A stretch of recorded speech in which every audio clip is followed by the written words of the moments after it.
Uma excelente noite a cada um de vocês. É uma honra muito grande estar com cada um de vocês hoje no nosso primeiro podcast, o podcast da H7 Consultoria. Nós estamos hoje aqui com um convidado super especial para inaugurar a nossa ala de podcasts aqui no canal do Isaac Rafael.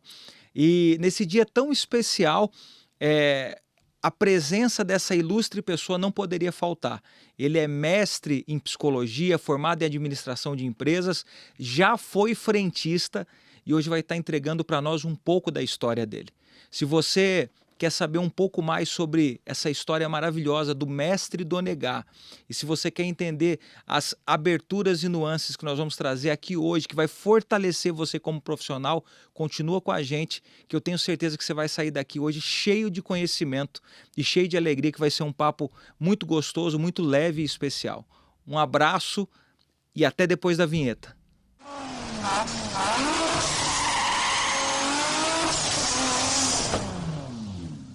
Nós estamos aqui com o nosso grande mestre, né, Donegá? Obrigado pelo convite. Hoje vai ser um dia especial, saber um pouquinho mais, né, da tua história. Eu conheço um pouco, é uma história formidável, mas eu acredito que as pessoas que estão aí nos assistindo, eles precisam acessar um pouco da tua história para que eles vejam o quão linda é. Você poderia se apresentar, mestre? Sim. Então, para quem ainda não me conhece, né, sou Donegá. Uma honra, Isaac, estar aqui, ter esse convite, uma abertura de algo que tem tudo para ser muito grandioso e já é, né, muito bem conduzido. Então, a vocês que são os nossos amigos, nossos irmãos. Então, é uma honra, é isso que eu posso dizer, porque poder estar aqui no dia da estreia, esse pioneirismo, né, poder contar um pouco da história, que é uma história como de milhões de brasileiros, não tem muita diferença, né? Falar de sonho, né, o quanto que o sonho nos leva para frente, o quanto que o sonho realmente nos coloca no trilho. A gente sempre falou muito sobre valores. Verdade. Então, Isaac, eu que agradeço, né, poder estar aqui para batermos um papo hoje. E o quão honroso para nós é tê-lo aqui nessa cadeira hoje, Obrigado, mestre. obrigado. É muito honroso. E para começar um pouquinho aí sobre o que o senhor viveu, né? E eu acho que muitas pessoas têm uma história importante para contar, né? Muitas pessoas têm, mas quando a gente fala de Donegá, é algo muito especial, porque a tua carreira, a tua trajetória chama a atenção de todos. Eu costumo dizer que o senhor é uma lenda viva, né, na área de postos, né? Então, como é que foi? Como é que tudo começou, mestre? Olha, foi num dia normal, né, num dia comum, passando na frente de um posto que eu passava todos os dias, fazia lá as pipas, as raias, balões e vendia na feira junto com os outros amiguinhos de rua, que era muito comum. E sempre tudo muito escondido de pai e mãe, que eles não queriam que a gente trabalhasse, queria que a gente só estudasse. E o meu negócio assim, sempre fui muito apaixonado por carro, por motor, por graxa, gasolina, isso desde muito pequeno, né? Os pais contam história assim que com 2, 3 anos eu já estava fazendo caminhãozinho, fazendo carrinho, brincando, enfim. E fui convidado por dono do posto na época para invasar umas latinhas de lata mesmo, né, comum daquela época, invasar querosene que ele comprava de tambores. Eu devia ter uns 9 para 10 anos. E foi essa a minha primeira entrada num posto de gasolina. Falei, pô, para ganhar uns trocados, chamou, falou assim, ô moleque, quer ganhar uns trocados? Eu falei, pô, é comigo mesmo, né? Aí vamos lá, tá, vamos fazer, era para invasar, então eu não chegava sujo em casa, não dava pista, chegava cheirando de querosene, mas até aí tudo bem. E foi assim, e dali o valeteiro na época, né, que éramos chamados de valeteiro, trocador de óleo. Então tinha lá na parte de trás do posto, a valeta, né, o buraco ali, fazia troca de óleo de caminhão. E caminhão antigamente não levantava a frente como levanta hoje. Então era muito mais fácil uma criança entrar embaixo para lavar a bomba injetora, fazer os pontos de graxa, que eram 23 dos fenemês, né? E então o valeteiro começou a me chamar para fazer isso. E eu fazia, fui ganhando os primeiros trocados, enfim. O senhor passou na frente do posto por quê? Porque a feira era exatamente na rua de trás onde ficava o posto, né? O meio de lateral. Então eu passava sempre na frente do posto, com a sacolinha de lona verde, né, cheio de pipa, balão, raia, né? e passava por ali para fazer as vendas com os outros amigos. Tinha mais 2 ou 3 que me acompanhavam nessa empreitada. A gente tinha lá uma turminha de rua, que era uma turminha de rua bacana nesse aspecto, né? Era uma equipe mesmo. E foi assim que o dono chamou. Me via passando, falou: moleque, quer ganhar uns trocados? Eu falei: pô, é comigo mesmo. E como é que era o frentista daquela época, Dona Negá? Como é Então, que era a mente desse cara, né? ah, E a diferença. Hoje o senhor é um mestre, né? A gente vai falar logo menos sobre as suas atribuições acadêmicas e etc.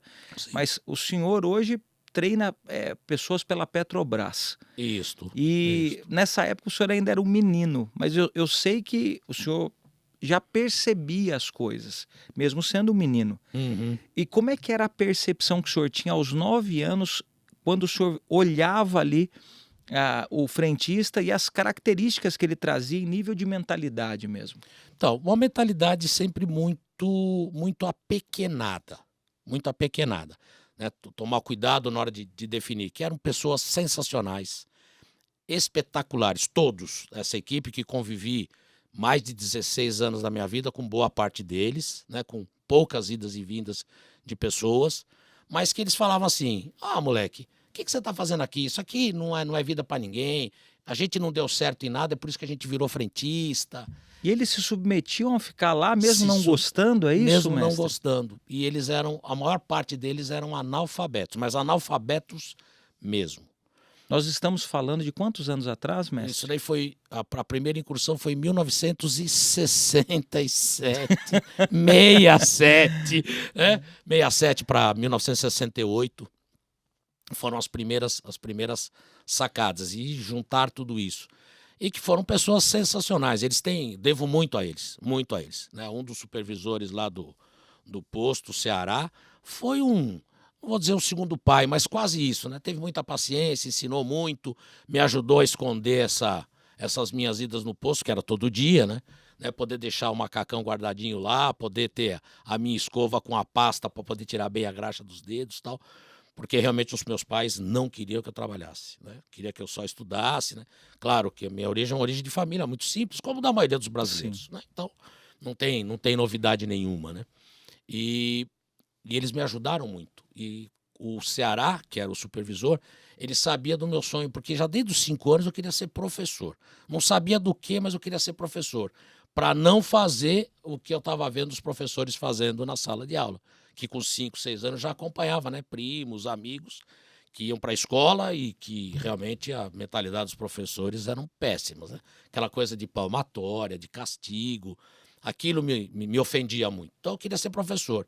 E o Ceará sabia disso, tanto é que eu estava com 12 anos, 12 para 13 anos. Ele me chama um dia, os postos ficavam fechados nessa época, aos sábados e domingos, para venda de combustível, por causa da crise do petróleo, foi lá os anos 70, né? No início dos anos 70. E ele falou assim: Dona Negá, você tem sonho de ser professor, não tem? Eu falei: tenho. Falou: então vou te dar a primeira sala de aula.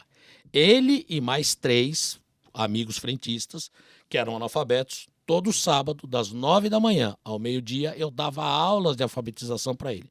Esse processo durou 2 anos e meio, quase 3 anos, né? De alfabetizá-los, de ensinar a ler e escrever, a fazer conta, apesar que o Ceará dava banho, né? Ele era uma calculadora, que nem existia isso na época. Era uma calculadora ambulante. Era uma inteligência mais empírica, né? Isso. Uma turma sensacional, equipe mesmo. Você olhava para aquele Então vamos lá, deixa eu entender um pouco melhor. O senhor Sim. vai vender pipa, Isso. no meio do caminho alguém te convida para trabalhar em posto, Isso. Para fazer e o senhor nunca mais sai de posto. Nunca mais. Estou até hoje sendo convidado. Eu acho que todo mundo que está aí desse lado da tela e que ama posto de gasolina, né, que teve um encontro com posto de gasolina no decorrer da vida, passou a amar de um jeito, né, que parece que não tem um caminho de retorno mais, né? A gente se envolve dentro do Não ambiente sai mais. posto e não consegue mais sair daquele ambiente, né? Você vê, quem muito me ajudou nesse processo também foi um tio, né, casado com a irmã do meu pai, com uma das irmãs do meu pai, que ele foi mecânico diesel a vida toda, ele que me ensinou muita coisa sobre mecânica, sobre postura, sobre valores como profissional, né? Sabia que meus pais não queriam que eu trabalhasse, mas ele me levava para a oficina dele e me ensinava a fazer. Então, desde muito cedo, tive com isso.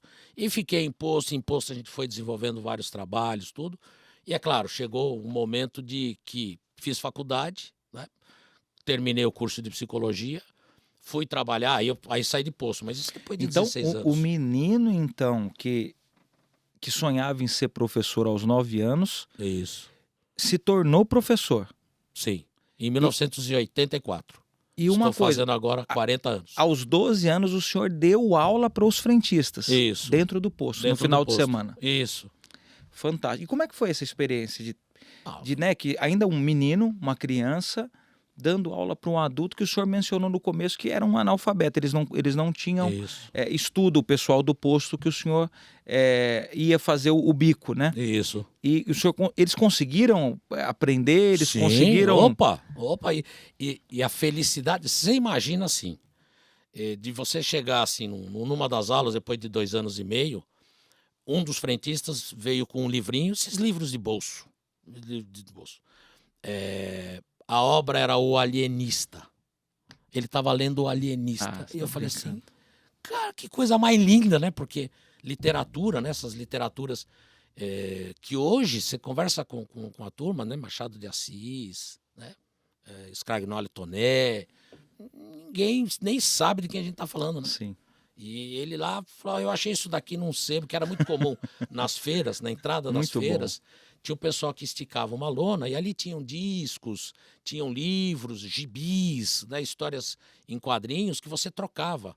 Você levava um, né? Você levava 2 e levava um para casa, ia fazendo essas trocas. O mesmo acontecia com o disco e o mesmo acontecia com os livros. Então eram livros bem usados, bem surrados, mas de um conteúdo fantástico. Ou seja, foi uma época de ouro. Posso dizer para você que isto me ajudou, me forjou, terminou de me colocar os valores que efetivamente importam para o dia a dia. A questão de ser frentista, a questão de ser um coletor de lixos, de ser um médico, de ser um advogado, isso você está, você não é.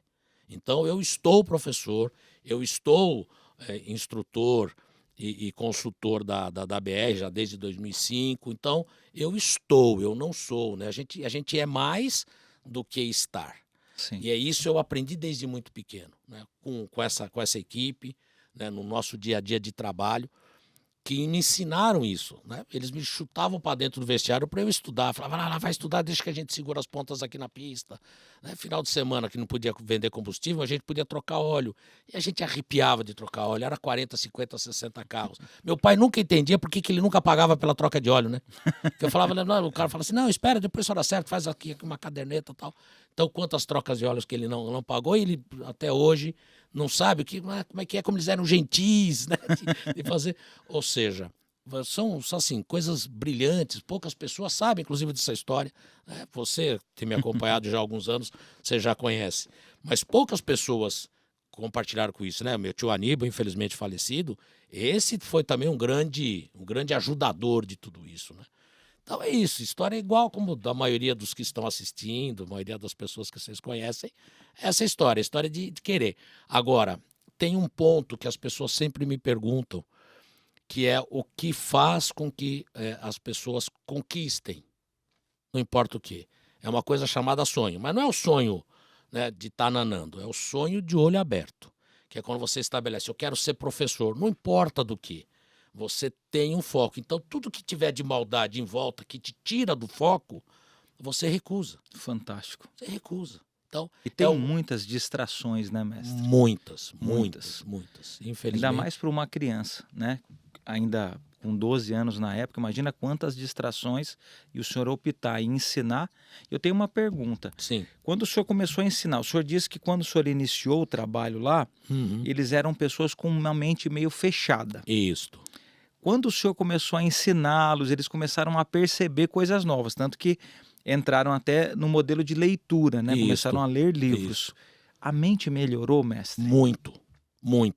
Porque eles sempre me disseram o seguinte, inclusive do próprio valeteiro-chefe, que ele era assim, com perdão da palavra, um ogro. Né?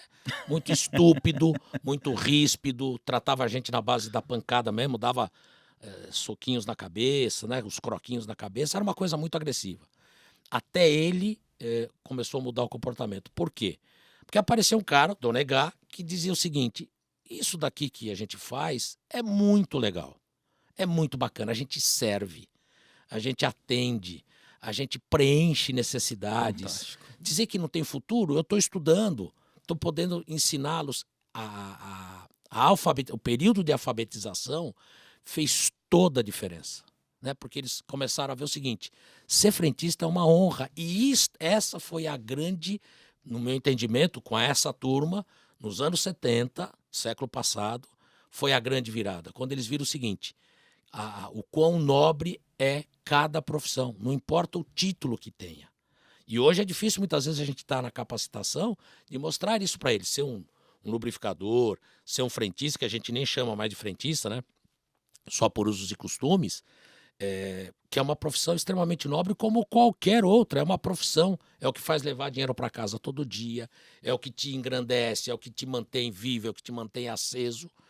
E isso foi uma grande virada, quando a gente começou a alfabetizá-los, começou a mostrar que o mundo é muito mais do que eles estavam percebendo, né? Claro que as condições começaram a mudar, a chegada da bomba elétrica, cobertura no posto, piso, que não existia nada disso. O senhor sabe que eu Uniforme. também fui frentista, né?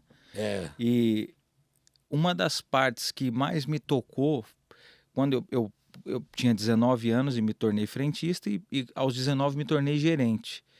Eu me lembro que a missão maior era justamente tentar mudar a mentalidade daquele frentista no qual eu gerenciava.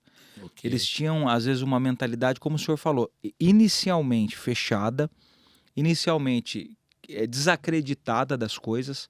Eles não acreditavam, por exemplo, que as coisas poderiam ser melhor. Eles acreditavam que estavam dentro de um ciclo negativo e que as coisas negativas elas continuavam a acontecer de ordem progressiva e piorando. Uhum.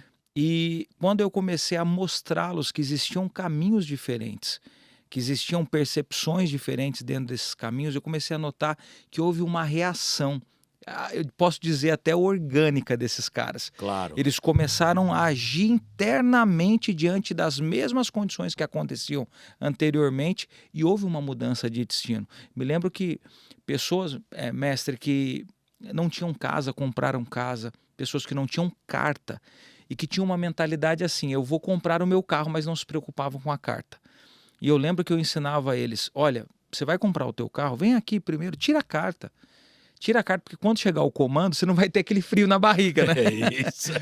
E ensinando eles, eu comecei a ver que era uma condição mesmo educacional, faltava isso.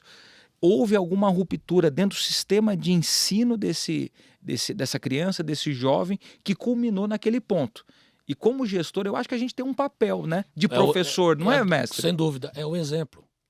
É o exemplo, que é aquilo que eu até me perdi um pouquinho na resposta, foi exatamente isso. Quer dizer, a minha chegada e depois alguma outra aumento de quadro que o posto teve, que já vem com uma outra mentalidade, o próprio dono começou a perceber que, peraí, precisamos manter esse clima organizacional, né? Precisamos manter essa linha que eles têm, porque um cobria do outro mesmo. Chegavam 3, 4, 5 carros e a gente só tinha duas ilhas, a da gasolina e do diesel, que eram os combustíveis que existiam. Tinha essa coisa de etanol, não tinha nada disso, né? Era gasolina e diesel. Então, às vezes, chegavam 3, 4 carros para abastecer. Como é que faz isso? E todo mundo se articulava para atender e atender bem. Começaram a entender a importância do atendimento, já naquela época, né, de tratar bem o patrão. Ele não queria que a gente conversasse. Porque hoje em dia fala de atendimento de padrão, naquela época não, né? Não, mas nem sonhava que não tinha nada, a gente comprava o uniforme. Esse negócio de treinamento, igual esquece. Hoje a gente somos treinadores hoje. Sim. Né? Existia isso naquela época, mestre? Imagina. E como é que o profissional ele reagia? Então, era muito por intuição, por olhar o outro. Às vezes a gente fazia alguma coisa. Era um sistema de modelagem? De modelagem. Era modelagem. Óbvio, claro. Empiricamente. Mas era isso, modelagem. Tá, o valeteiro dizia para mim assim: Donegá, você tem que aprender a olhar óleo nos dedinhos. Vou até mostrar para vocês na câmera. Se eu pegar algum de vocês frentista fazendo aí faz assim, viu? Eu corto o pescoço de vocês, né? Porque isso daqui é lambança. Só que para a época, aquilo provavelmente, eu nunca tive certeza disso, que o valeteiro ele podia ser muitas coisas, mas desonesto não, né? E ele dizia que era assim que tinha que fazer. Eu ficava treinando, eu pegava as latinhas de graxa, de sapato, que antigamente se engraxava sapato, tá, pessoal? Depois vocês pesquisam isso daí. Quando a latinha ficava, eu colocava os lubrificantes e ficava na hora do almoço treinando para saber. Ele dizia assim, é a extensão do fiapo, né? Quanto mais longo o fiapo, melhor tá o óleo. Até que um engenheiro da Catupiry ali, que era da área de manutenção, um dia chamou, me viu fazendo aquilo, mas eu já estava fazendo aquilo, já fazia uns 2 anos, né? Ele me chamou de lado e falou assim, o que você está fazendo? Eu falei, estou olhando a viscosidade do óleo, se tá boa. E aí que eu conheci que tinha uma coisa chamada viscosímetro, que aquilo não estava correto, tudo. Então, você vê como é que a gente aprendia as coisas, era tudo na galera, só troca o filtro a cada 2 trocas. Então, vocês podem bater na minha geração, que foi a minha geração que começou com essa coisa que não é verdade, né? E essa marca, o senhor mencionou uma palavra interessante, é uma marca, né, que o profissional de posto ele carregou por algum tempo, por conta dos maus profissionais, né? Isso. A marca da desonestidade, né?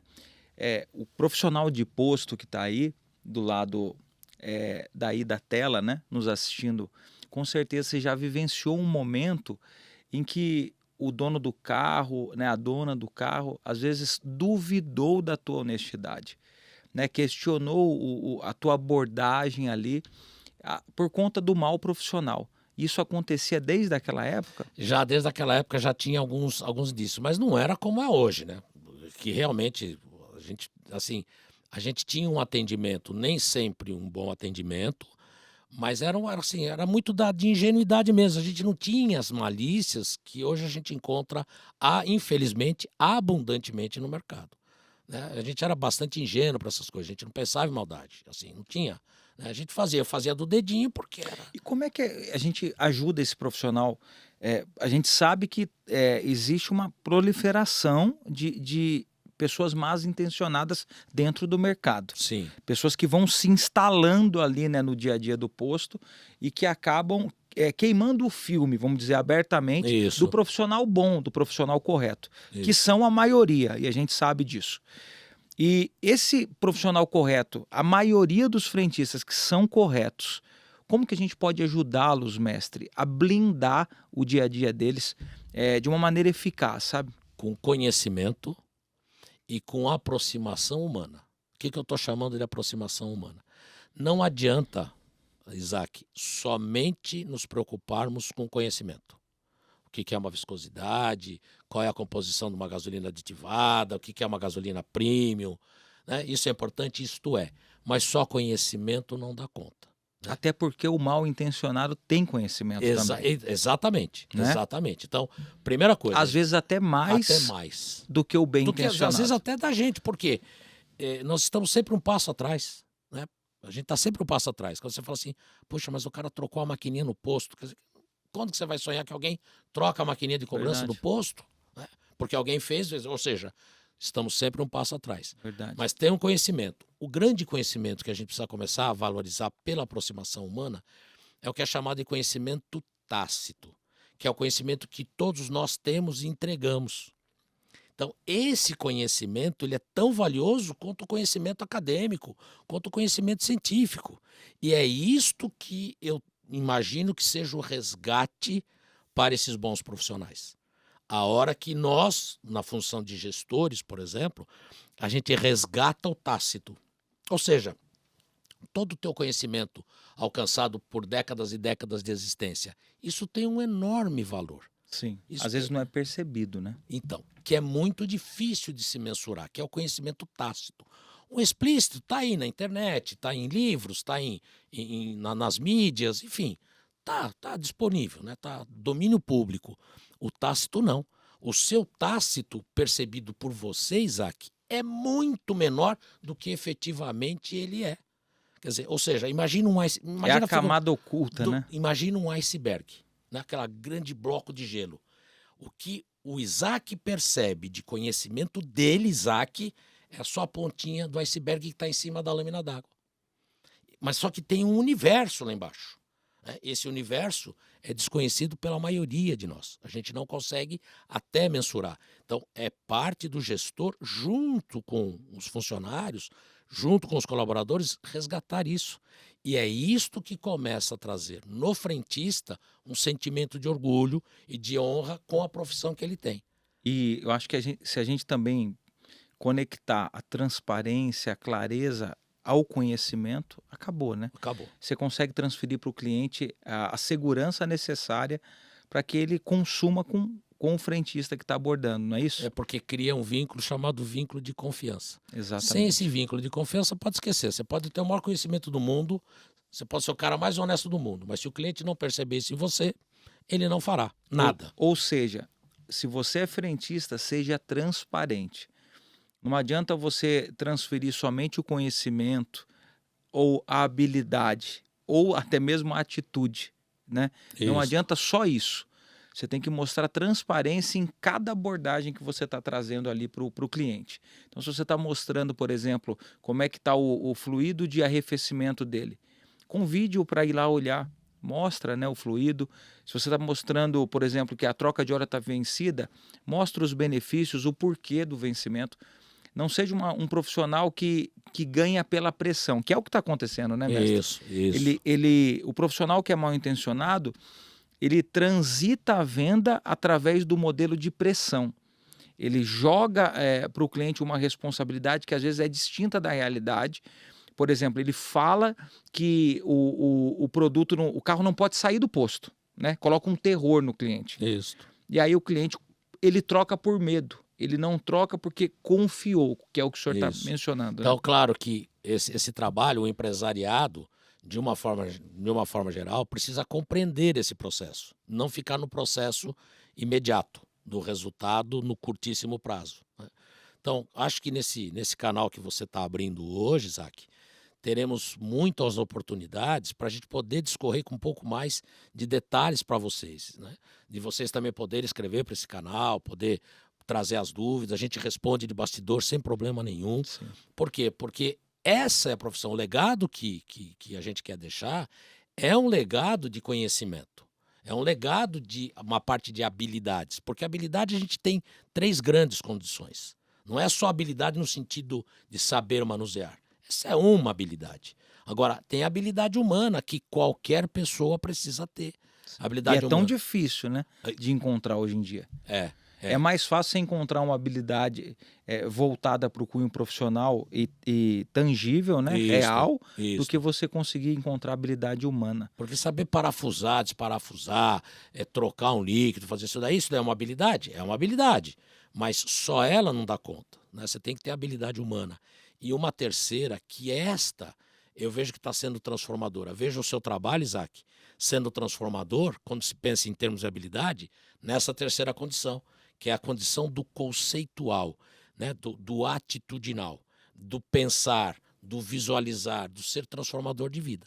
Que é isso que a gente precisa dar na hora da capacitação. Seja para qual cargo for, seja para qual nível for, né? A gente precisa se preocupar com a habilidade. Essa habilidade vamos chamar de técnica, a habilidade humana e a habilidade conceitual. Ou seja, não é conceito saber o que significam as coisas, do que é formado, como é que é composta a água, duas moléculas de hidrogênio e uma de oxigênio. Não, isto não é esse conceito que eu me refiro. Conceitual é qual é a visão de futuro, o que vai ser da profissão de frentista daqui a 10, 15, 20 anos. Como será a configuração de um posto de combustível, de um posto de serviço, Sim. uma estação de serviço, Se adaptar, né? Se movimentar, né? Sem essa questão conceitual de visão de futuro, as pessoas vão quebrando. Mas a maioria das pessoas estão aprisionadas, viu, mestre? Elas estão aprisionadas a uma condição de eu nasci assim, eu morro assim. É difícil para mim. As pessoas falam que você não conhece a minha realidade. E por isso, às vezes, ficam no mesmo lugar. Não conseguem compreender que a oportunidade ela é para todos. Não é só para o menino de 9 anos que estava passando com pipa e foi convidado a trabalhar no posto. E com 12 anos lecionou no posto e se tornou um mestre aí em psicologia, enfim, e outras formações acadêmicas que o senhor vai falar um pouco de cada uma delas daqui a pouco. Mas eu acho que é importante a pessoa entender que quando ela sonha, que foi o que o senhor mencionou no começo, as portas começam a se abrir. Só que quando ela tangibiliza aquilo que antes era somente sonho, aí sim ela consegue saborear, né, a condição de futuro dela. A visão de futuro, para mim, claro que isso é uma concepção muito própria, é o que te movimenta para frente, né? Por quê? É o futuro que determina o presente. A turma fala assim, peraí, acho que agora o Donegá surtou. Não é isso. Quero que vocês pensem e reflitam juntos. Para quem for pai, para quem for mãe e estiver assistindo, lembra no dia da maternidade, quando nasce o filho, quando nasce a filha. Você olha para aquele novo ser que está se materializando, porque ele já é novo já há 9 meses, né? Que está se materializando à sua frente, efetivamente. Você olha e fala assim, eu, Isaac, agora vou ter que trabalhar mais, né? Eu agora, Isaac, vou ter que fazer mais hora extra, porque esse menino e esta menina farão curso de inglês, farão faculdade, terá que fazer intercâmbio no exterior, né? Terá que acompanhar os novos equipamentos que a geração está pondo. O que o Isaac está fazendo no momento do nascimento do filho? Está projetando 20 anos. E esta projeção é que te dá a estratégia do que você tem que fazer, como você tem que fazer, quando você tem que fazer. Então, é o futuro que determina o presente. Então, quando eu falei eu quero ser professor aos 5, 6 anos, isso de alguma maneira já estava determinando o meu curso de vida. Mas aí entra uma questão muito complexa, mestre. Eu quero colocar, porque o senhor compartilha do mesmo pensamento que eu em relação a pisar aonde não existe chão. Isso. Existem pessoas que elas não conseguem tangibilizar o presente através do futuro, porque foi removido o futuro, através de uma ruptura momentânea ou até mesmo efetiva Sim. e contínua, né? Às vezes uma doença, às vezes o falecimento do ente querido, às vezes, enfim, uma síndrome dentro da família, enfim, os mais complexos acontecimentos. Diante dessa condição, mestre, quando não existe condição de visualização de futuro, a pessoa está ali numa bolha, o casamento acabou, a família ruiu, aconteceu um diagnóstico negativo. O que a pessoa faz nesse momento, mestre? A palavra mágica chama-se valores. Então, você vai pisar em valor. Pisar não no sentido de destruir, pisar no sentido de se ancorar, de se ter suporte em cima dos valores, que é os valores que vêm de berço. É os valores que você vai adquirindo ao longo da vida, que o sonho te dá. Quero ser professor, quero ser um excelente profissional, quero ter uma família, minha família vai ser uma família estruturada, vou agir de acordo com isso, porque é isso efetivamente. O que a gente tem é isso. O restante é tudo emprestado, né? São fantasias ao longo da vida que o ser humano vai criando, né? Agora não, quando eu tenho propósitos, quando eu miro, é claro que muitas vezes na nossa vida a gente desanima. Como você está dizendo, né? O futuro ficou com uma placa à frente que você não enxerga mais nada. A única coisa que resta nesse momento são os nossos valores. Acreditar nos nossos valores, se ancorar neles. Então, o chão que não existe, esse chão será pavimentado pelos nossos valores. Nós andaremos em cima dos nossos valores. E é isso que a gente transfere para o pessoal da pista, na capacitação, a ideia que a gente vem defendendo junto à BR Distribuidora desde 2005, que já não é mais só conhecimentos, habilidades e atitudes. A gente acrescentou aí valores, ética, empreendedorismo. Então não é mais o chá, que é muito usado na área de administração, né? Conhecimentos, habilidades e atitudes, como sendo a base do potencial, né? A base da competência. Né? A gente já coloca a chave. Conhecimentos, habilidades, atitudes e acrescentando o quê? Valores, ética, empreendedorismo, emoção, formando esse acrônimo chamado CHAVE.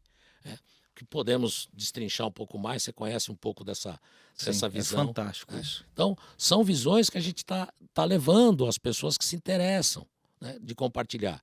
E a gente tem visto assim, que tem transformado, mas não transformado porque falamos sobre isso, não, porque as pessoas fazem sobre isso. Então, elas acreditam nisso. Tem jeito para os dois momentos, né, mestre?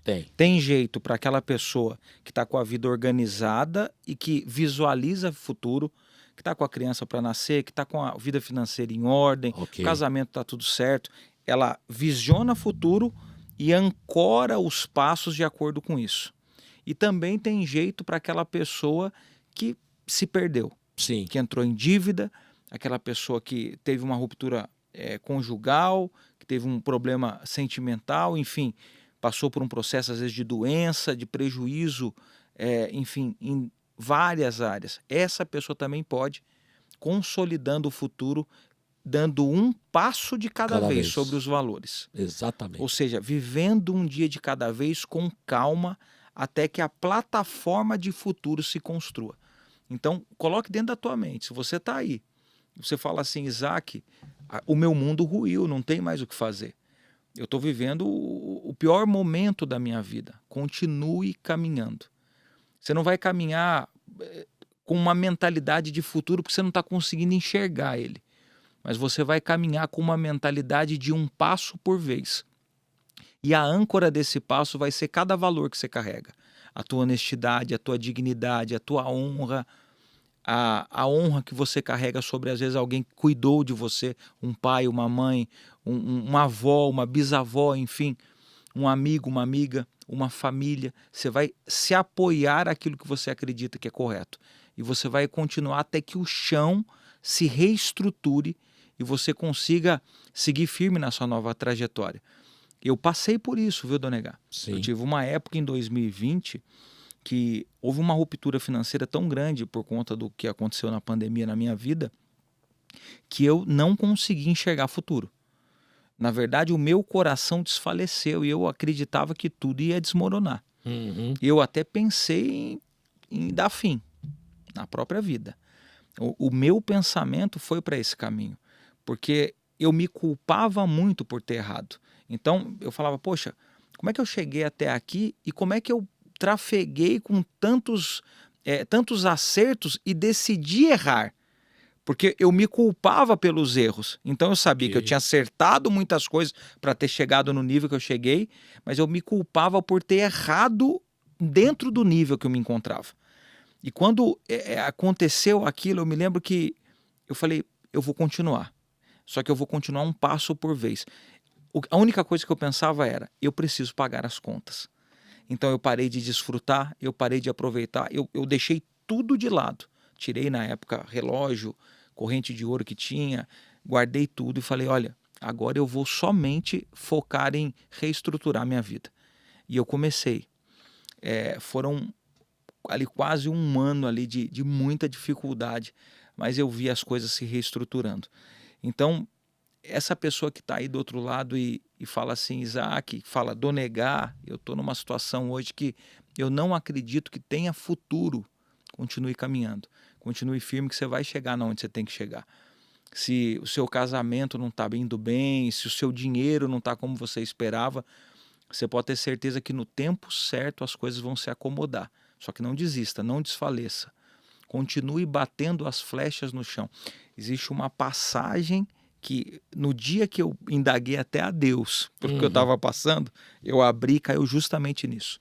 Continue batendo as flechas no chão. Continue se conectando àquilo que você precisa. Continue fazendo o que você precisa. Que essa determinação, essa continuidade vai te levar para o lugar que você deseja ir. Então você vê.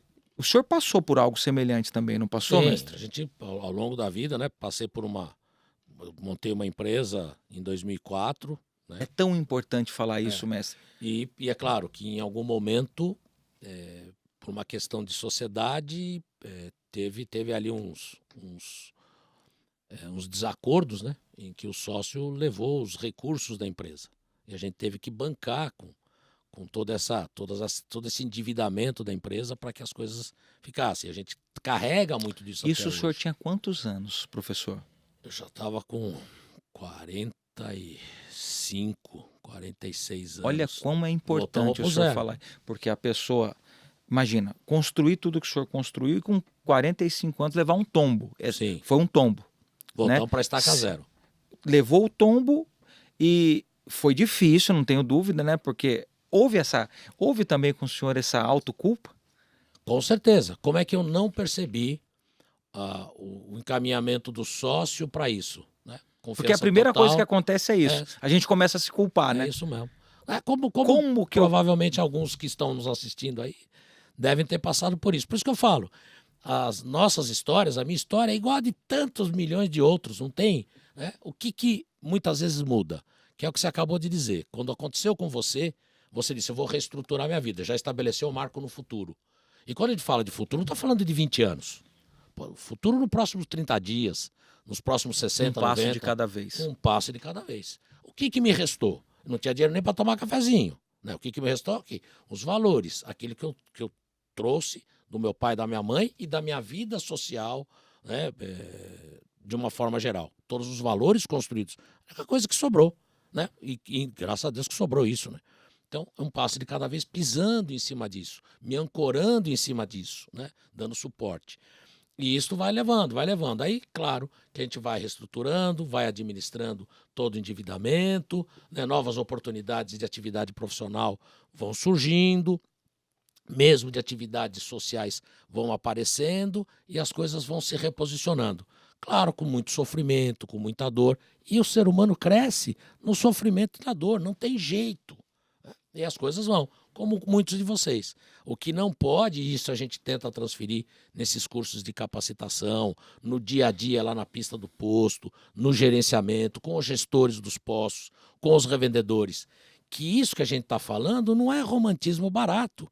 Isso é aprendizado de vida de tantos, e quem acredita realmente vê o poder transformador que tem. Porque o poder transformador não está no Donegai, não está no Isaac. Está em quem acredita e começa a fazer acontecer. Do jeito dele, dentro das possibilidades dele, dentro dos recursos dele. E é isso que tem me levado a continuar na universidade, né? São 40 anos, mês que vem, 40 anos, nossas contas a gente não faz muito tal. Mas que claro que isso me enche de orgulho, né? Porque era uma coisa que veio de 5 anos e que agora, até os 65, continua e cada vez mais vivo, cada vez, né? Querendo mais estar nisso, né? E pedindo para o Papai do Céu dar lucidez mental e física para conseguir, e até os últimos dias está fazendo quais isso. são as formações, mestre, acadêmicas? Tem psicologia, tem administração e tem um mestrado que eu juntei as duas, que fomos para inovação, né? Fomos para gestão do conhecimento, gestão de mudanças.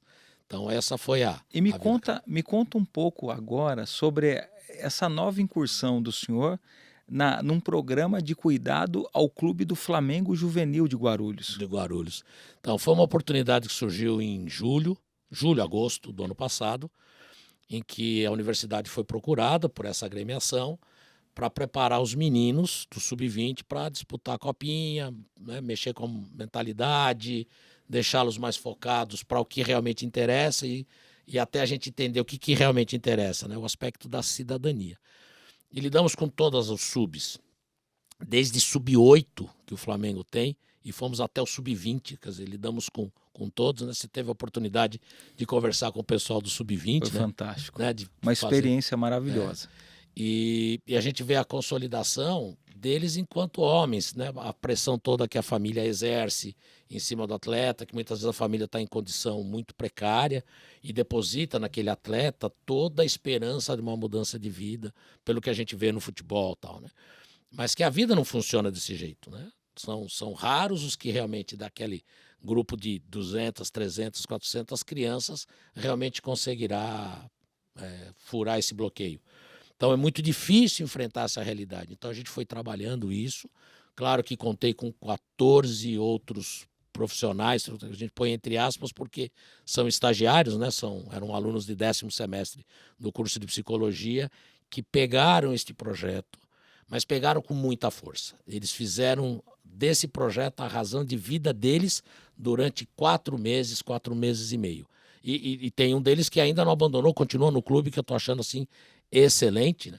E a gente fez um trabalho com essa meninada, né? Podendo trabalhar exatamente os seus sonhos, né? Esse sonho de olho aberto, a importância para a cidadania, que essa é a maior lição que a gente pode entregar, que é a questão da cidadania. A gente fala tanto de valores. Então, veja, por onde a gente caminha, Isaac, essas coisas que a gente começou a falar nesse início, permeia tudo que a gente faz, né? Essa questão transformadora, essa questão de a gente ter os olhos no mundo, não é um olhar romântico, é um olhar realista, mas um olhar realista de construção. Não é um olhar realista de destruição, né? De construção mesmo. O ser humano pode, independentemente do seu nível socioeconômico e cultural, desde que ele acorde para ter essa visão de futuro, saber ler os seus valores e aqueles eventuais valores que ainda não tem, de saber como conquistar, como receber. E tem várias fontes para isso, né? Então, claro que eu sou muito grato à vida que sempre tive, né? Papai do Céu proporcionou. Muito grato mesmo, né, de ter ainda esta empregabilidade dentro de posto. Não consigo ficar longe, mesmo nas férias, né? A gente às vezes viaja tal e está sempre às voltas de posto, sempre encontra alguém conhecido, o que é ótimo, né? Porque pela BR a gente bateu lata no Brasil inteiro. Então, enfim, eu sou muito, muito grato, né? Muito honrado pela vida que tenho. E o que eu noto, né, quando a gente fala, por exemplo, sobre o Flamengo juvenil, ou quando a gente fala sobre posto, sobre gerência, sobre empreendedorismo, as dificuldades, né, os desafios, eles são semelhantes. Sim. Eu acho que às vezes o frentista, o gerente, ou até mesmo o empresário que está assistindo esse podcast aqui, talvez às vezes ele não tenha uma percepção real que a dificuldade é para todos. Às vezes ele acha que ele está fechado ali dentro de um círculo que sempre permeia as mesmas coisas, mas não é a realidade, né, mestre? Todo mundo passa por dificuldade e por desafio.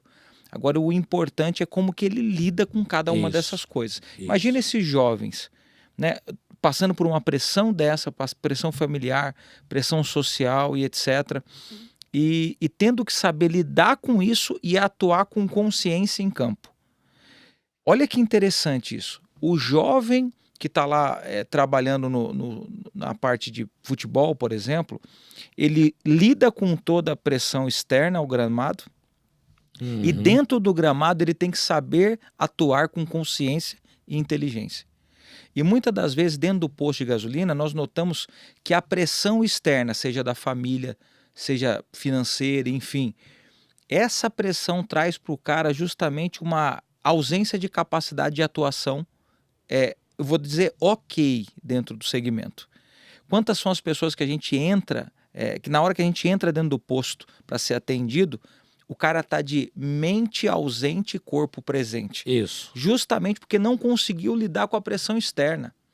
A pressão externa foi tão grande que roubou a consciência presente do cara. E esse profissional está lá colocando às vezes combustível errado, né? Abastecendo o caminhão com gasolina. Com gasolina, exatamente. Né? Abastecendo o palio com diesel. Exatamente. Voltando toda hora para perguntar quanto o cara pediu. Isso. Né? Qual era o combustível, mas por quê? Porque a mente do cara não está ali. E justamente por conta da pressão externa. A pressão familiar, financeira, social e etc. Isso. E ele vai entrando dentro de uma condição que ele às vezes não consegue sair. É uma malha. Existem malhas energéticas que só atraem mais do mesmo. Então, se você está aí e sempre é tudo muito igual, você tem que romper a malha. Você tem que mudar as pessoas que você está perto. Por exemplo, muda um pouco o núcleo dos seus 5 amigos, por exemplo. Muda, né? Modifica a malha, a frequência, a energia que está próxima. Por exemplo, se você está andando somente próximo de pessoas que só pensam atrasado, né? Só pensam pequeno, como é que você quer furar esse bloqueio e pensar grande? É óbvio que essa pessoa não vai, vamos dizer assim, carimbar, autorizar o teu sucesso. Porque a autorização de um amigo que está lado a lado com a gente e tem uma mente primitiva, vamos dizer assim, essa autorização de sucesso para nós é a autorização negativa da própria vida dele, né? Isso. Como que o cara conseguiu? O cara estava do meu lado, foi para frente e eu não fui. Né? O que tem de diferença? Então você precisa romper isso, você precisa fazer algo diferente para você chegar aonde você tem que chegar. Então, usa a inteligência desse podcast de hoje, acesse os nossos cursos aqui no canal, que são gratuitos. O senhor tem até uma palestra aqui de lubrificação gratuita, né, dentro do canal, você pode acessar. Mas existem outros cursos também que nós estamos presenteando os alunos aí quase que semanalmente aí com uma aulinha diferente. Então, acesse esse conteúdo para você avançar e principalmente para você quebrar a malha de frequência que você se encontra. Tem que romper. A gente, a a cada ciclo de 3 a 5 anos, a gente precisa projetar os próximos 3, 5 anos.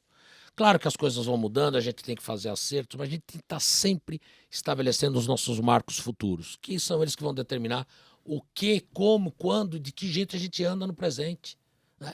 Então, se eu quero ser professor, eu minimamente vou ter que me dedicar a ler, a estudar, por mais que a primeira página já me dê sono. Porque eu converso com as pessoas acham assim, falam assim, nossa, ele deve, quando pegar um livro... Não, eu sinto sono como a maioria das pessoas eu ouço, né? Que lê a primeira página, quando vai para a segunda já está com sono. Eu também sofro do mesmo mal. Mas a gente faz o quê? A gente se supera. Por quê? Porque tem que ir mais além. E é isso que eu vejo em cada um dos amigos frentistas, dos lubrificadores, dos gestores de pista, que eles estão se superando a cada dia. Uma pergunta, Fala. O que é ser frentista? Então, porque o senhor é um mestre, então é a lenda viva, viu, pessoal? A lenda viva está aqui.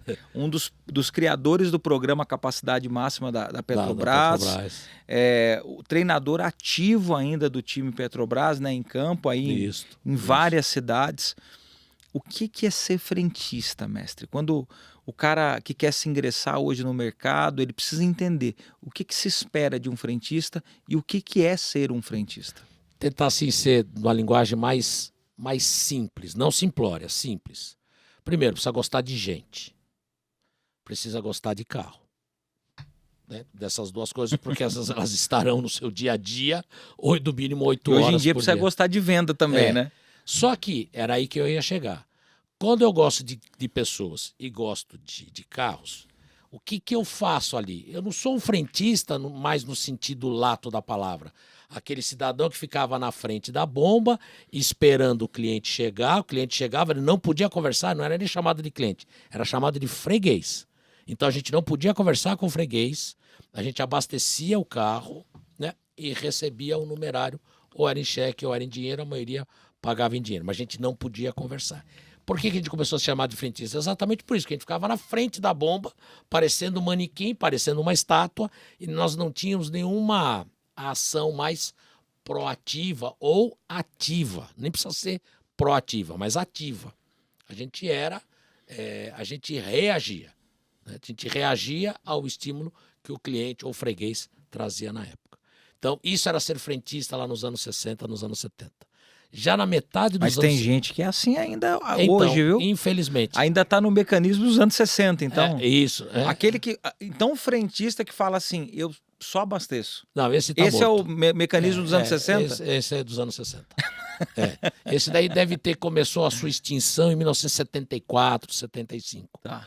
Por quê? Os carros têm necessidades. E os seus donos ou os seus motoristas também têm. Um outro fenômeno aconteceu na sociedade mundial, inclusive na brasileira, que foi a chegada da mulher como motorista, né?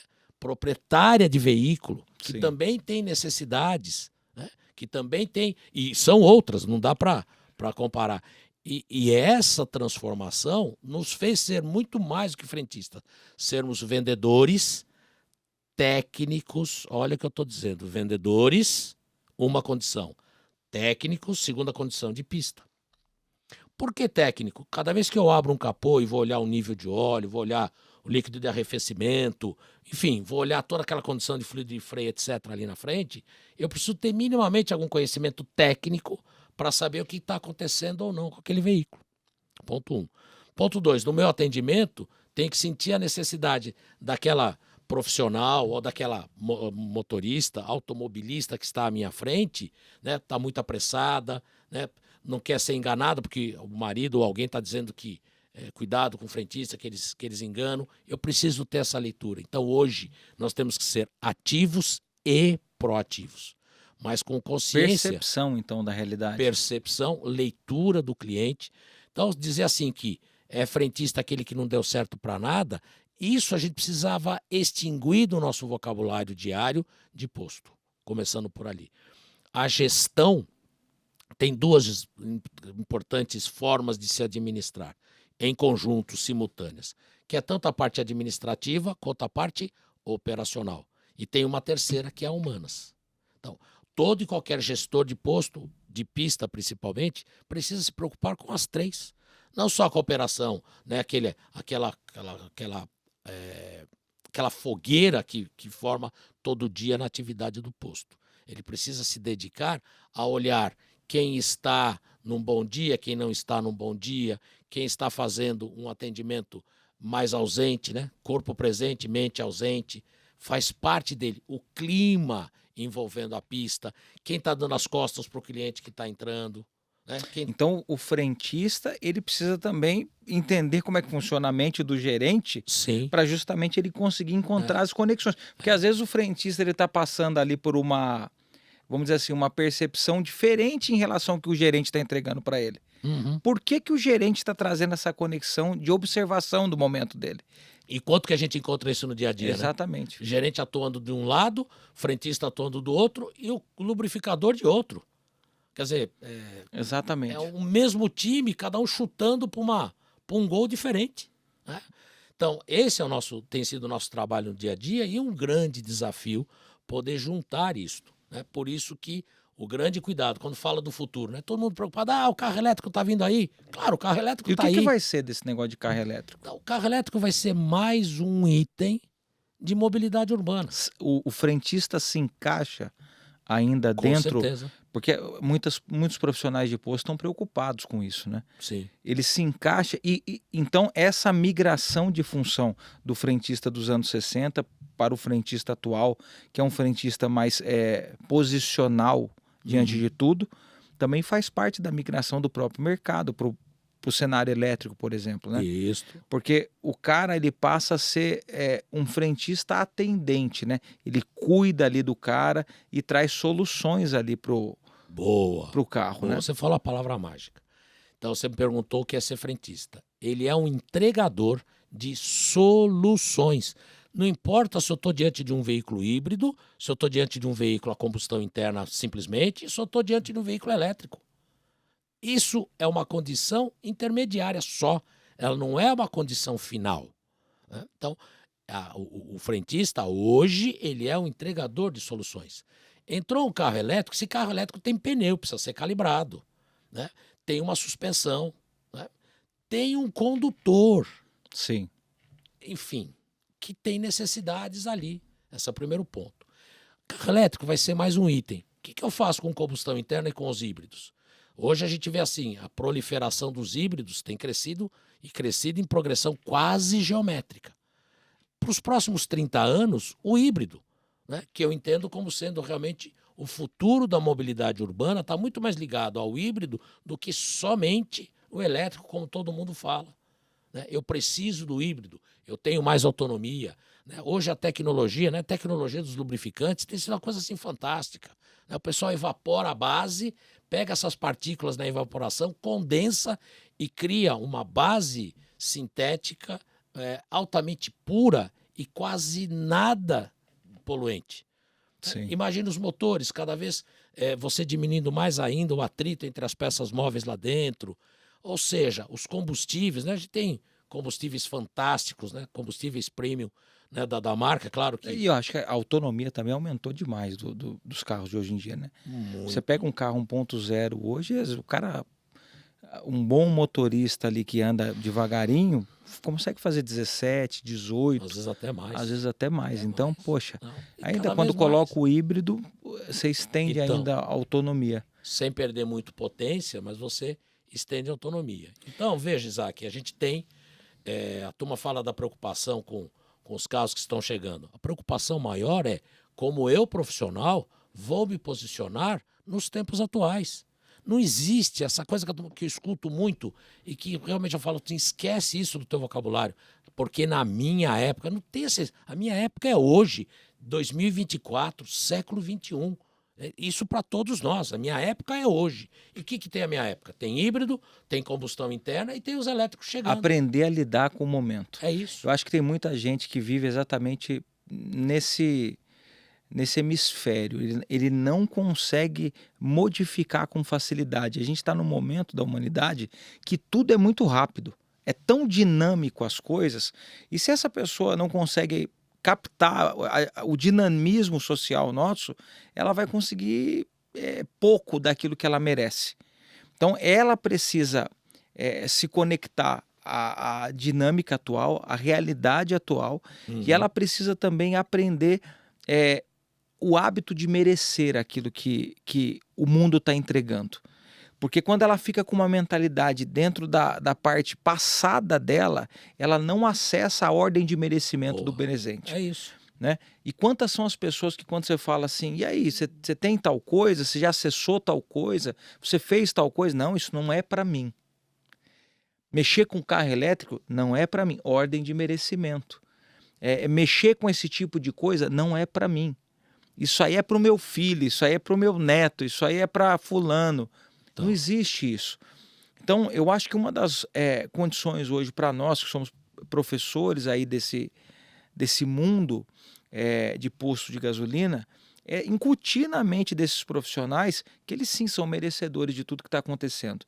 Que eles precisam sim entrar dentro desse ônibus de transformação, de mudança e acessar tudo que eles têm direito. Né? É muita novidade, é muita coisa boa acontecendo, o mundo está melhorando, enfim, em todos os níveis. Né? A gente pega ali, por exemplo, até a parte de tempo, né, de validade das coisas, enfim, previsão de futuro, tudo hoje melhora. Eu estava vendo até uma pesquisa daquele rapaz que é um milionário americano, que ele está fazendo um estudo de como ele consegue regredir a idade dele celular.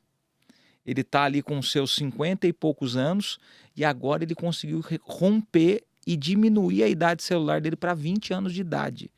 Ele ganhou 30 anos em idade celular. Eu vi agora um outro estudo de uma pessoa que tem 93 anos e que a idade celular dessa pessoa é como de um homem de 30. Ele é atleta e faz várias coisas.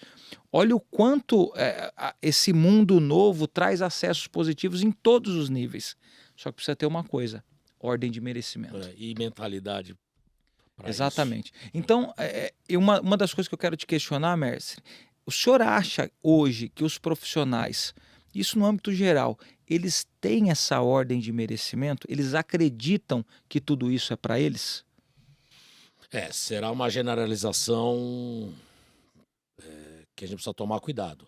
Mas ainda não vejo na nossa cultura brasileira esta mentalidade. Ou não na maioria das pessoas. Eu vejo isso com muita... coisa muito pesada ainda. Né? O brasileiro me faz lembrar do Nelson Rodrigues quando ele fala, né, do complexo de vira-lata. Eu vejo isso muito presente. Né? As pessoas não se sentem merecedoras. Por exemplo, todo mundo tem potencial. Todo mundo tem potencial. Ponto. Agora, quantos realmente se dedicam a conhecer pelo menos parte da potencialidade que possui? É uma minoria. Né? Quantos estão dispostos realmente a mudar a mentalidade? Para dizer, não, eu vou investir na cidadania.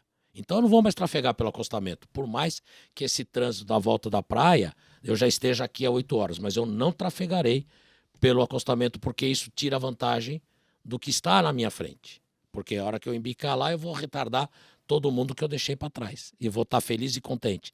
Quando esse tipo de coisa começar a acontecer, nós teremos uma sociedade mais evoluída. Criar uma ordem de igualdade. Quando o frentista enxergar o carro entrando na pista e ele se dispõe a atender. Como se fosse ele. Como se fosse ele, dando o seu melhor. Né?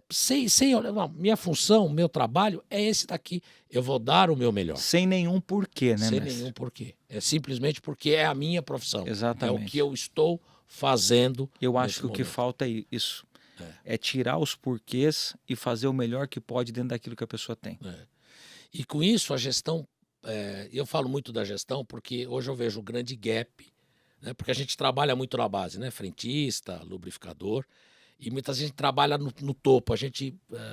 Eu não vejo muitos trabalhos fortes, por exemplo, das distribuidoras, enfim, neste meio, né? O gestor de pista, aquele gestor administrativo. Capacitando ele a criar uma triagem entre aquele que quer e aquele que não quer. Isso. Você tem muito funcionário que quer evoluir. Né? Hoje a H7 ela conta com um grupo forte ali de colaboradores, né? E essa empresa no qual eu sou o diretor, ela vem justamente daqueles que foram demitidos nos postos. Então, hoje, os nossos grandes consultores sofreram ali algum revés no decorrer da carreira profissional e a gente observou ele com muito carinho e verificamos o tamanho do talento que estava ali sendo desperdiçado. Uhum. Então, a gente lapidou e hoje são extraordinários consultores, supervisores, gerentes e diretores. São tantos os talentos que também estão sendo deixados de lado justamente por conta da ausência de percepção do gestor, né, mestre? A gestão ela é fundamental, né? Porque você fala assim, ser nocauteado... E como é que o frentista se torna dentro de um sistema de percepção do gestor, ele consegue se mostrar. Eu estou aqui, eu quero essa mudança, eu quero crescer, eu quero me desenvolver. E como é que ele lida para trazer essa visualização para o gestor? Primeiro é buscar conhecimento do seu próprio potencial. Quando você fala do ser merecedor, ele precisa entender que ele merece conhecer o seu potencial. Como eu disse, é um iceberg. O que ele enxerga mal, e mal mesmo, é só o que está fora da lâmina d'água, que está da prumada da água. Ele não consegue enxergar o que está por baixo. Quando ele resolve colocar a cabeça para dentro d'água e olhar o tamanho do seu universo, não no sentido de assustar, mas no sentido de estimular, esse é o primeiro passo. É ele buscar o conhecimento do seu potencial. Por si mesmo, pelo que a tecnologia favorece hoje. Então, vê com essa coisa de se vitimizar. Mas depois demonstra, tem que demonstrar para o gerente, né? Porque se ele só buscar... Não, se ele buscar e não transformar isso em ações efetivas, na família, no social, com os amigos, no trabalho, para ele mesmo, né? Ele não acontece como pessoa. Eu acho que está acontecendo exatamente isso. As pessoas, o profissional no geral, ela não consegue transformar aquilo que ela viveu em energia positiva. Uhum. Então ela tem que pegar tudo que é de vivência, seja conhecimento, seja vivência, seja experiência positiva ou negativa, transformar isso em combustível e fazer o negócio ebulir, fazer o negócio pegar fogo. Porque uma coisa eu tenho certeza, quando você está pegando fogo, todo mundo te vê. É isso. Quando você é um incêndio ali, sabe, quando você é um profissional ativo, você é incendiário, mas não no lado negativo, hein? Ainda mais imposto. Você é um incendiário do lado positivo, você faz as coisas com vontade, com desejo, você quer que as coisas aconteçam, não tem como dar errado. As coisas vão se conectar no tempo certo, não é no teu tempo, é no tempo certo. Mas às vezes você pega os problemas e você não consegue converter eles em energia. Tudo é energia. Você quer sair do lugar, você precisa de combustível. Você lida com combustível o dia inteiro, então você entende o que é energia. Só que você precisa ter combustível. Combustível para você sair do estado atual e chegar até o estado desejado. Você precisa ter combustível para sair do local onde você está e manter o teu avião no ar até onde você precisa pousar. O problema é que tem gente que coloca o avião no ar e chega lá em cima e fala assim, o gerente não está me vendo, eu me esforcei pra caramba, cheguei nesse nível, aí o que acontece com o avião dele? Acaba o combustível chamado motivação, e aí o avião embica o bico. Então, você falou uma destrói. coisa importantíssima, Rafael. Isaac. A questão de se terceirizar as emoções. Por exemplo, que é o que a gente fala no linguajar um pouco mais técnico, que é a questão da vitimização. Então, sempre o outro é culpado, né? É o gerente que não me vê. Isso. Não sou eu que não estou me vendo. Aí ele vai, ele acelera, faz.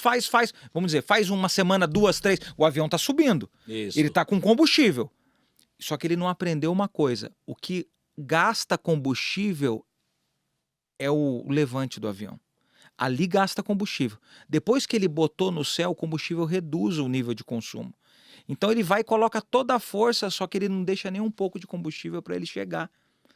E aí ele desiste. E fica esperando o combustível a maior do outro, parte, né? Exatamente. Aí ele fica ali no ar, esperando alguém colocar combustível nele, não consegue, o avião começa a perder altitude.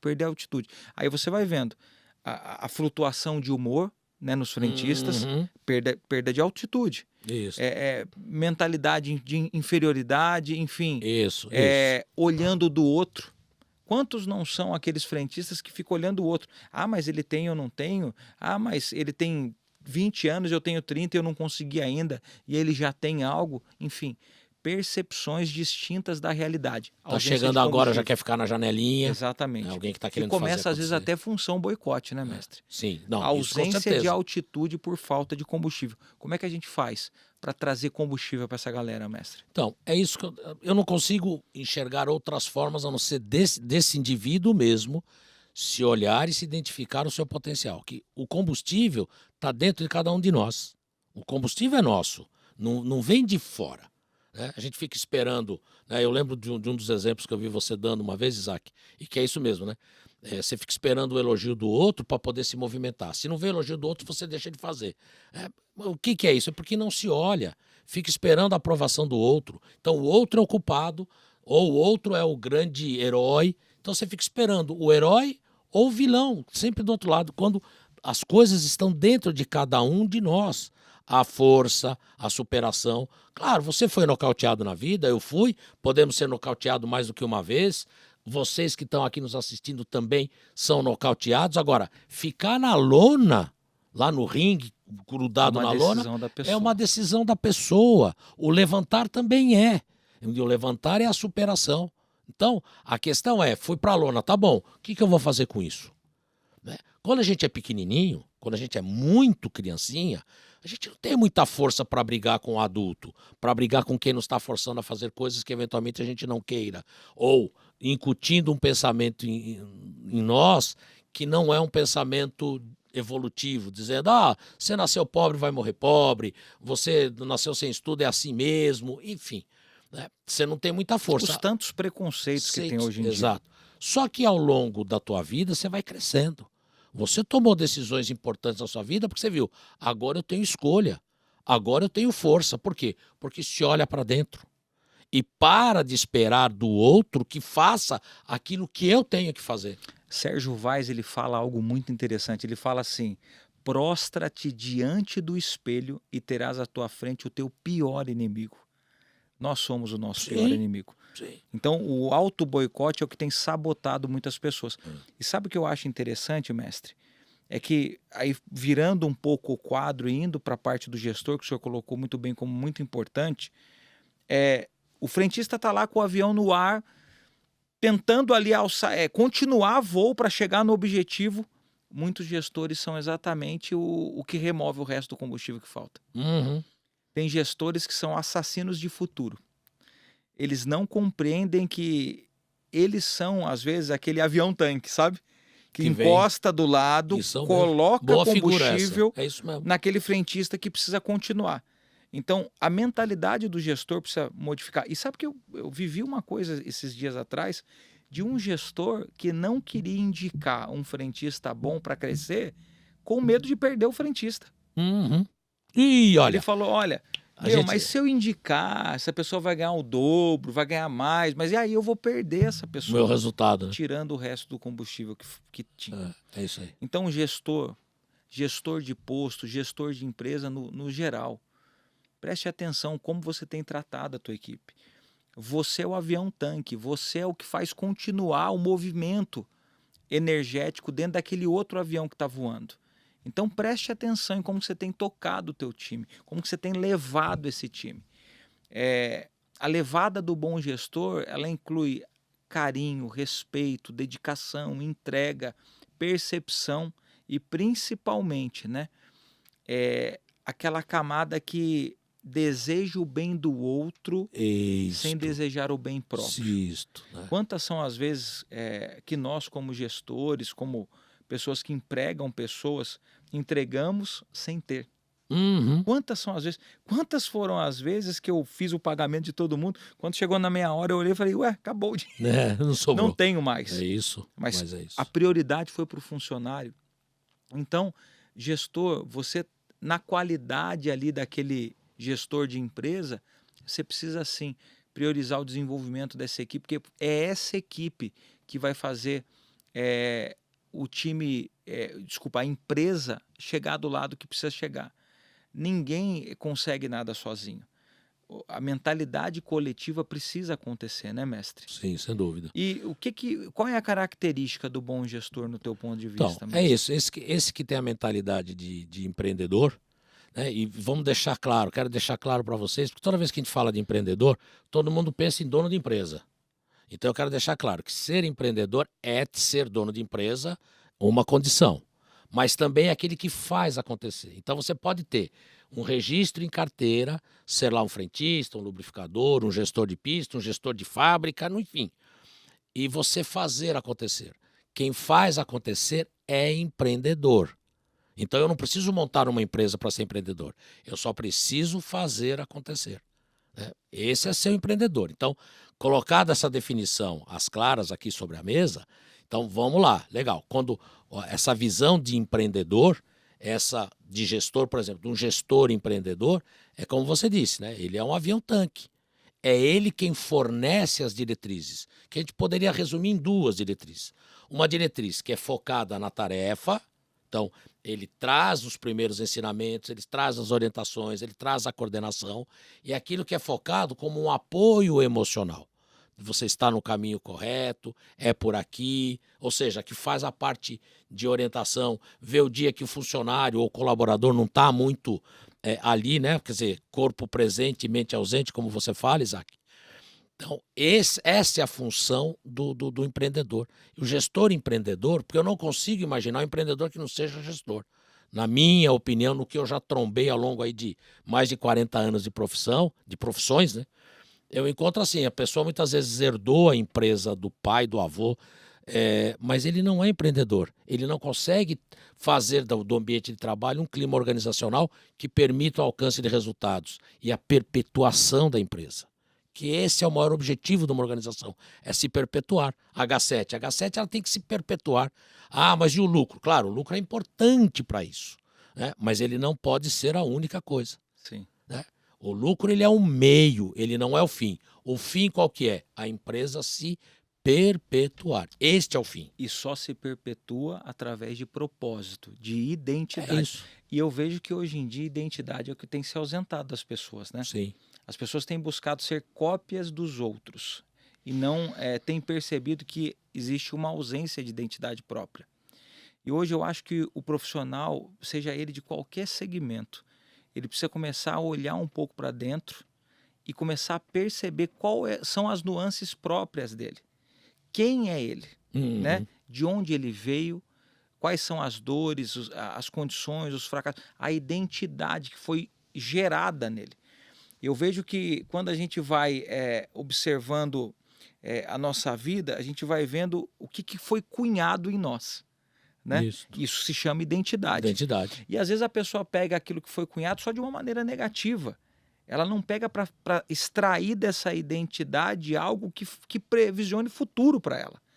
Hoje em dia, por exemplo, eu colho coisas das negatividades que me aconteceram lá atrás. Mas eu colho coisas positivas. Aprendidas. É isso. Mas por quê? Porque diante das condições adversas que me aconteceram, eu entendi a minha identidade, criei uma essência e através dessa essência dei passos diferentes como o meu futuro. É isso. Mas às vezes a pessoa está ali e ela fala assim, Isaac, me aconteceram coisas e eu não consigo entender quem eu sou. Eu não consigo entender para onde eu estou indo e eu vou perdendo combustível por falta de direção. Quantas são as pessoas que vão perdendo combustível no decorrer da história porque se cansam, né? Elas estão ali caminhando para um determinado lugar, mas não sabem qual é o lugar, ou seja, desconhecem o destino. Quantos são os profissionais que o senhor, por exemplo, através do viés de professor de faculdade, por exemplo, que o senhor começa a ensinar e o cara para no meio do caminho. Mas para por quê? Porque não compreendeu para onde está indo. As pessoas precisam compreender para onde estão indo. E eu acho que hoje, mais do que nunca, todo mundo faz de tudo um pouco e não faz bem quase nada. Quase nada. Então são poucas as pessoas que você hoje em dia consideram que são pessoas que têm um plano A e que tangibilizam o futuro através desse ciclo. Eu tenho esse plano e eu vou até o final dentro dele. Eu sei quem eu sou e sei para onde eu estou indo. A maioria das pessoas tem o plano B, o C, o D, o E e vão perdendo energia no caminho e não conseguem nunca consolidar nenhum deles. Você falou uma coisa importante. Eu costumo dizer que o grande herói, o grande vilão é o plano B. Depende de como você encara, porque que é o seu plano A? É o seu plano, é a sua visão de futuro, para onde você caminha. As coisas vão se alterando no meio do caminho por uma contingência econômica, uma contingência familiar, uma contingência social, e a gente tem que se remodelar, se reestruturar. Ok, mas os meus propósitos estão ali, né? Eu posso ter um ano ruim na escola, mas nem por isso eu vou deixar de sonhar em ser professor. Eu posso ter uma dificuldade na matemática, mas nem por isso eu vou deixar de ser professor, né? Perder o sonho. É isto que as pessoas não entendem. E eu costumo dizer algumas coisas, prestem atenção. Desistir é para sempre. Desistir é para sempre. Você desistiu, abraço, acabou. Então, essa é a primeira coisa. Segundo, não choramingue nos cantos, porque você tem a força e você tem o potencial. Aliás, você é o único que tem força e potencial para alterar o curso da tua história. Não fique depositando no outro, no marido, na esposa, no filho, né? Seja lá em quem for, no pai, na mãe. Ou no gostar, né? Porque, na verdade, o que as pessoas pararam de compreender no decorrer da vida é que criança que faz o que gosta. Homem e mulher faz o que tem que fazer. Então você não precisa fazer o que você gosta, você tem que fazer o que você tem que fazer. Você não tem que colocar plano B, C, D, se der errado A. É ir em frente e insistir naquilo que você acredita. Porque quando você tem uma coisa certa dentro da tua mente, que é um ponto de chegada, não tem como dar errado. Você pode ter quedas no caminho, mas você se levanta e consolida isso num futuro. Então coloque dentro da tua mente, esse ano de 2024 é o teu ano. É o ano que toda a tua condição de futuro vai estar anelada às tuas decisões do presente. Coloque força naquilo que você quer. Coloque o teu objetivo, o teu plano A, e não perca energia gastando com outras condições que não são realistas diante da necessidade atual tua. Coloque isso não pelo que você gosta, mas pelo aquilo que você identificou como uma necessidade real na tua vida. Eu tenho certeza que não tem como dar errado. Pode não sair no tempo que você espera, mas vai acontecer no tempo certo. Se a pessoa não perder energia. Se a pessoa não gastar, por exemplo, tem gente que gasta, a pessoa tem ela tem a esposa, né, ou a mulher tem um marido ali, e a pessoa tem opções. Ela vai perdendo energia e às vezes o casamento não dá certo. Ela começa a estudar para psicologia, por exemplo, de repente ela começa a ver um pouquinho sobre jornalismo, daqui a pouco sobre teologia, daqui a pouco sobre isso. Quando ela vê, ela desiste da psicologia. Ou seja, agem por uma emoção que é enganosa, né? Existe algum provérbio que diz assim, o coração ele é estupidamente enganoso. Então, às vezes, o nosso sentimento nos leva para um caminho que não é bom para nós, né? Então, essa pessoa precisa tomar uma postura sólida, né, mestre? Senão ela vai ficar rodando em círculos. Vai acabar 2024 do mesmo jeito que acabou 2023. Ou às vezes pior, porque se eu não sei aonde eu quero ir, se eu não sei onde eu quero chegar, qualquer ônibus serve. Exatamente. E esse ônibus vai levar para onde ele tem que levar. E às vezes fica caro para voltar. Às vezes ele te leva para um ponto longe que fica caro demais para voltar. E eu sempre pergunto para as pessoas que estão ao meu redor, o que eles querem da vida deles? Serem protagonistas da vida deles ou serem passageiros da vida deles? Quer dizer, qualquer ônibus serve porque vai conduzir, ele vai lá, ele estará lá como passageiro. Então, quando as pessoas me perguntam, pô, eu amo de paixão a vida que eu tive e que tenho. Eu faria tudo novamente. Tudo valeu muito a pena. Né? Algumas trombadas, algumas escolhas equivocadas, tudo isso são lições aprendidas, desde que eu queira aprender essas lições. Então, ser frentista para mim sempre foi um orgulho, ser um lubrificador sempre foi orgulho. Né? Os meus alunos da psicologia ficavam falando assim, professor, eu vi você falando sobre motor, sobre graxa, sobre lubrificante, né? Na cabeça deles, né? Psicólogo não fala dessas coisas. Eu falo, não, eu tenho uma vida antes da psicologia e tenho uma vida com a psicologia. Como eu tenho uma vida antes da administração, antes do mestrado e uma vida com tudo isso. Agora, o que é mais importante é saber que eu sou protagonista da minha vida. Então, este aprendizado, né, que eu agradeço ao meu supervisor, que era analfabeto, deixar bem claro, não no sentido pejorativo, mas no sentido positivo, ele me deixou isso sempre muito claro. Quem conduz o nosso destino somos nós. Então, quando a gente terceiriza, dizendo que o outro é o culpado disso aqui, é porque a gente não quer pagar o preço daquilo que você acabou de dizer, Isaac. Né? Que você tem que fazer, não é fazer somente aquilo que gosta, mas fazer aquilo que precisa ser feito. Exatamente. E nós estamos num ano que não é para amadores. Não, não mesmo. 2024 não é um ano para amadores. Ou você sabe o que quer claramente, ou você vai patinar dentro dele. Então coloca dentro da tua mente, eu vou mirar, vou colocar um objetivo claro e eu vou seguir firme nesse objetivo, acelerando, fazendo a minha parte e tomando decisões sobre aquilo que eu preciso em nível de futuro. Não deixe para depois o que você tem que fazer agora. Se você está aí, olha, e está indeciso, pega o melhor plano que você tem, aquele que você mais acredita e começa a trabalhar sobre ele. Sobre ele, debruçando sobre ele. Não no momento que lhe é oportuno, mas sim todos os dias. Porque a realidade é, as pessoas às vezes deixam tudo para a hora que der tempo. Mas às vezes a vida passa e nunca deu tempo. E não vai dar mesmo. Se existe um lugar que está cheio de sonho, é o cemitério. Enterrado lá dentro, não é verdade? De pessoas que queriam tangibilizar coisas, mas não conseguiram. Mas nunca quiseram pagar o preço. Nisso eu sou muito mais duro. Né? Se você quer algo, você tem que pagar o preço daquilo que você quer. Né? Então, claro que espero que esse momento que estivemos juntos aqui hoje, né, que tenha valido para vocês. Para mim sempre vale muito a pena estar aqui com o Isaac, que é mais do que um amigo, é um irmão mesmo. Estar com vocês também é outro presentaço, né, que eu espero para os próximos 60 anos, que eu vou estar aos 120 anos, então vocês me aguardem, né, de poder estar aqui com vocês, contribuindo, escutando, aprendendo, principalmente aprendendo, para continuar tocando adiante aquilo que a gente efetivamente aprendeu a acreditar. Que noite maravilhosa foi estar contigo aqui hoje, mestre. Te agradeço muito. Muito E grato. eu tenho certeza que o que foi dito aqui vai ficar dentro da mente de cada pessoa que assistir esse podcast. Foi o nosso primeiro, né?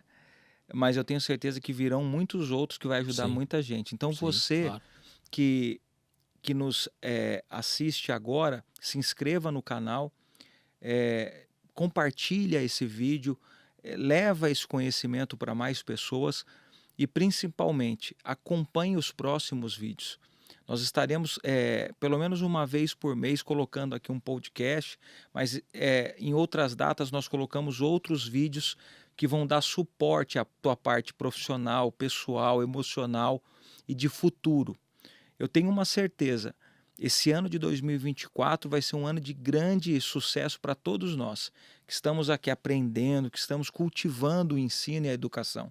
E se você se encontra ainda num momento de indecisão, saiba que a tua mente vai clarear através de cada passo que você vai começar a dar a partir de agora. Acredite nisso. Coloque uma mentalidade positiva e de futuro. Muito obrigado, mestre, por estar com a gente esse momento. É uma grande honra mesmo tê-lo aqui, a lenda viva. Obrigado, E só para vocês saberem, tá, pessoal? Eu fui premiado 2 vezes como o melhor gestor do Brasil. Verdade, esquecemos de falar isso. E o mestre foi exatamente o cara que estava dentro da Petrobras acompanhando essa premiação, né? Foi o momento do auge do Capacidade Máxima. Você estava sendo premiado, a gente não se conhecia. Sim. E eu divulgando todas as suas ações, todos os seus feitos, né, lá no posto lá em São José dos Campos. Sim. Que realmente foi um exemplo para o Brasil inteiro, né? Quando fomos para Manaus, para Belém, né, para Rio Grande do Norte, enfim, quase todas as capitais do Brasil, o exemplo do teu posto, do Isaac, estava sendo dito, embora a gente não se conhecesse. Né? E você teve 2 grandes premiações nessa época. Né? Exatamente. Eu acho que tudo aquilo que você planta, você colhe. Então talvez não seja o momento, né, de colher, mas vai colher. Imagina, eu nunca poderia, nos meus melhores sonhos, acreditar que eu estaria contigo um dia sentado aqui na mesma mesa, sendo que eu era o gestor do posto no qual o Senhor nos treinava. Isso há 10, acho que um pouco mais, acho que uns 13, 14 anos atrás. A idade vocês apaguem, tá? Por favor, o tempo. Então continue plantando, pessoal. E a gente se vê logo menos no próximo podcast. Um abraço a todos. Tchau. Fiquem bem.